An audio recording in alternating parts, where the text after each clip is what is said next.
Էստոնացիորը հիմնադրվել է 2003 թվականին, երբ Հայաստանում կոսմետիկայի մասնագիտացված շուկան ձևավորման փուլում էր։ Այդ պահին չկար տեղական արտադրող Հայաստանում, մենք երևի առաջիններից ենք, ով սկսեց կոսմետիկայի արտադրությունը։ Ամենամեծ մարտահրավերներից մեկն էր, որպեսզի կարողանանք կոտրել այն կարծրատիպերը, որը որ գոյացել էր տվյալ ժամանակին հայ կանանց մոտ։ Մենք սկսեցինք մեր մրցակցությունը հանրաճանաչ համաշխարհային բրենդերի հետ։ Այդ նպատակով մեզ պետք էր ընտրել մի ճանապարհ, որը որ կբերի արդյունքի։ Մեզ համար շատ կարևոր էր, որպեսզի հասկանանք հայ կանանց մաշկին բնորոշ բոլոր հատկությունները, մենք կարողացանք ստանալ բանաձևեր, որոնք որ ունեն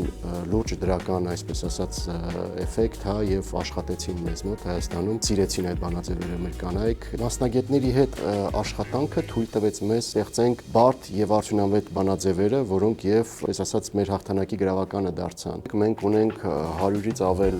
տեսակի արտադրանք, ես կասեի մոտ 200 արդեն, եւ շարունակաբար ավելացնում ենք մեր տեսականին։ Այն ինչ որ եղել է 2003 թվականին ենք սկսել ենք, ինչ որ հիմա 2025-26 թվականներին է, ծայրահեղ տարբեր են, եւ դրա համար չենք մնում նույն level-ի վրա 2003-ի կամ 5-ի, այսօր օգտագործվում են այդ նորագույն տեխնոլոգիաները եւ ինգրեդիենտները եւ այլն։